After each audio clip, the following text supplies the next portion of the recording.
Hey there, I'm Chasen Walter. We are at the Denny. It's the Denny Palmer. We call it the Denny for short. I mean, I think everybody calls it the Denny, right? So it's the Denny Palmer Memorial Walleye Classic here in Mobridge. And I'm not kidding you. I think this Denny is going to be different than all the rest because the walleye are on fire. And I think it's not been that way for a long, long time. So I'm excited to talk to a whole bunch of different people. Tanner Cherney, who you hear the name, you might think Devil's Lake. You might think Devil's Lake Tourism, visit Devil's Lake, North Dakota, but you don't necessarily think Lake Oahe and Mobridge. So, you know, I mean, let's go through your history a little bit. You ended up working for Devil's Lake and then things shifted. And you and I ended up in the same spot, which is weird. Just weird how things work out that way. You know, Chasen, we always talk about like how life takes you to different places. But yeah, I grew up in Devil's Lake. Obviously, walleye fishing was in my nature, just being in the backyard every day. You could go out to the lake, and whether you're pitching off a dock or on the boat, and, you know, grew up there. And lo and behold, I end up down in Bismarck for a career choice. And naturally, where's the next body of water that's closer? It's Lake Oahe. And here we are, you know, 7-8 years later, and I would honestly say I call Lake Oahe my home body of water now. Sure, yeah, right, yeah, and that's the same way with me. I grew up in rugby, so we kind of shared that rugby Devil's Lake. I fished Devil's Lake as a kid, so you know that was my home body of water when I was a kid, other than Lake Metagoshi, right? But now we're out here, and I'm going to have to admit, I came here in September thinking I was going to fish for walleye every day. Haven't been in a boat of my own. I've been out fishing back when things were tough. And that was pre-National Walleye Tour, right? Because everything was just tough. And then we got the warm weather and things went crazy. And I'd love to know what you think of walleye fishing, especially in the Pollock area. And even now that they seem to be migrating and moving south. We're finding out more and more now that I'm up here that there really isn't that major migration like we thought there was, you know. So what's your thought of Lake Oahe and walleye fishing today? Well, though it was like a light switch flip, just like that. It was in a day. I was out, you know, with my wife and father-in-law before, you know, a couple weeks ago, and you know, it was hit and miss, and then all of a sudden it was just like things took off just like that. And I would say, in my 7 years here, the fish are just healthy. Like, it doesn't matter if it's a 15-inch walleye or 18-inch walleye. Just the girth and the health on these fish. It's great to see that fishery take off that way. It is, and really, especially in this day and age where people are complaining about the live sonar, right? Because I think people truly believe that we're killing all these big fish, and frankly, if we weren't, you know, if we're going to go with that, they would be killing themselves. They would be aging out, dying down there. We'd never get to see them, you know. And I love the fact that we get the opportunity to see these big fish because they are truly they're a great gift, right? You know, you think about all these people. I've got my brother. I've got friends that live in Minnesota.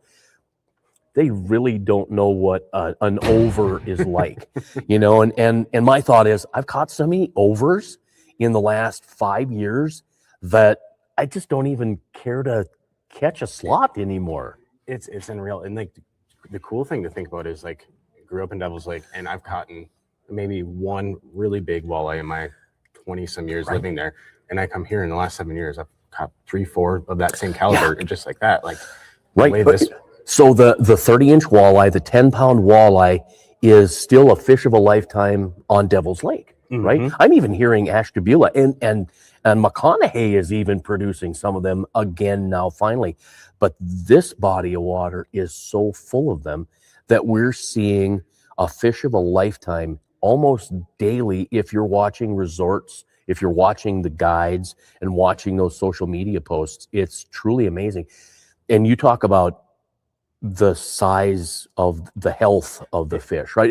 If I'm talking horses or cattle and we're going to give it a condition score, these walleye are greasy. They're over and above the 10. They are. And, you know, and even some of them today, like we caught that were shallow, it's like you set the hook and you're like, oh my God, I've got a really good fish. But then you're like, oh, it was a 15, not putting down a 15 or a 17-inch walleye, but you expect it to be this bigger fish because of the health of them and just how aggressive and all of that. They are extremely aggressive. The walleye a few weekends ago were so aggressive that I truly thought that I had an over, and I'm guessing if I was lucky, it was 14 and a half. But here's the crazy thing, and I'd like to know this because we were catching walleye from the Whitlock area a couple of weeks ago when the weather was good and had a chance to get out. After we filleted them, we found those fish were completely void of any food. Nothing in their gut. Now I understand why they're going crazy, because they got to be hungry. They are full of fat.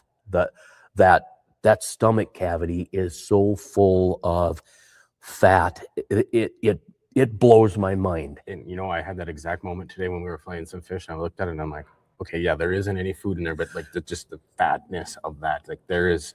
It's a unique time right now. I think we're in. It is. It really is. And I don't know, at this point, I don't know if it's going to shut off.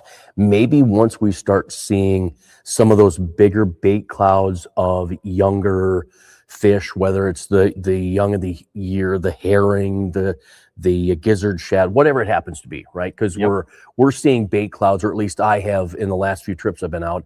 I'm seeing bait clouds or bait balls of 15, 25, 30 bigger fish, but not those condensed big clouds of little itty bitty dots, right? And those that are moving, and we're not seeing it. I think once you start seeing that, those walleye are just going to be fishing and eating. Yep, there might be a little bit of a transition at that. Just gorging themselves if they haven't already on mayflies and different bugs. We never did cut a stomach open to see if there was actually something in there.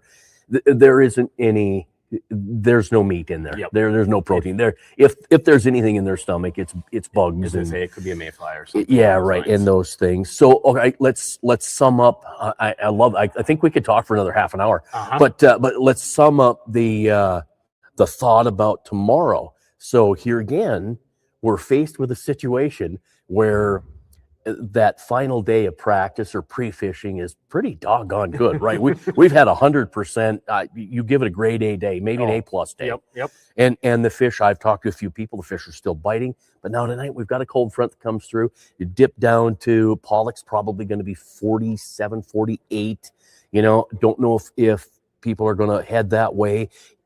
The temp, I think, is supposed to be 52 here, maybe a little warmer at Bob's, as I've been kind of watching the temperature, the way things go, but it's going to be cold and windy. So now things change. It does. And, the one thing that we're unique in a lot of ways, where we don't do a lot of pitching. We don't do a lot of pulling cranks. We love live bait. So we're bottom bouncer, smile blades, trawler on there. And sometimes I feel like if we get that cold front, sometimes that bite slows down a little bit. That might be a good presentation to try. So I'm hoping in our favor that maybe will help a little bit. I honestly, I think at this point, the way things are, I hate to say that the walleye are suicidal, but they're aggressive, right? I mean, they're hungry. So the conventional method of catching fish, I think it wouldn't surprise me if we saw 5, 6, 7, 8 pounders, 10 pounders caught on bouncers, or maybe even some cranks of some sort. The water is going to cool down. I know that pressure is going to stay the same. It's supposed to remain steady at about 29.9. So basically, that's kind of right where we want it to be. With a cold front coming through, you'd think it dropped to 29.6, something like that. And so I truly think tomorrow's going to be a day of fishing, and maybe one like no other, because I'm almost certain that everybody will come in with their unders, no doubt. We're going to have a ton that come. They're going to bring the big ones are coming in, right? Yep. But not everybody. Look at the National Walleye Tour here. We had a lot of team zero. A lot of teams caught one fish. It was tough. Well, now, honestly, you really got to try hard to not catch a walleye right now out here, right? So it's going to be interesting, but it's going to be a ton of fun. It is, and I think the biggest thing is going to be when you set the hook and you catch a 24-incher, like, do I box that and think that's going to be the best for the day, or do I throw that back in hopes that I get that 28 or 30? Like, I think that's going to be the biggest key going tomorrow. I do think you're right. I think when it comes right down to it, the quality of the big fish obviously is going to determine who walks away with the $7,500 top prize. Because I'm very excited to see if we have 4 really nice 17, 18, 19 inch fish that are in that 2.5 to 4.5 range, because they are just fat, heavy, and thick. It's a crazy. And so here's I I don't know if they've done this before here, but the slot is 14 to 19 and 15, 16. So then of course you got your 220s. So I didn't know that they were allowing a 14-incher. So the way these fish are today, the fact that these 14s are weighing more than a pound, was going to probably change things too. Yeah, right? absolutely. Yeah. It's fun to talk. I mean, it really is, because I know Brett Kemnitz had told Kurt that, it just hasn't been like this for a long time. And I don't want to say a specific date, because I really don't want the rest of the world to come to Lake Oahe and fish. Love to have you. I'm not saying that we don't want you here, but we don't have room for everybody.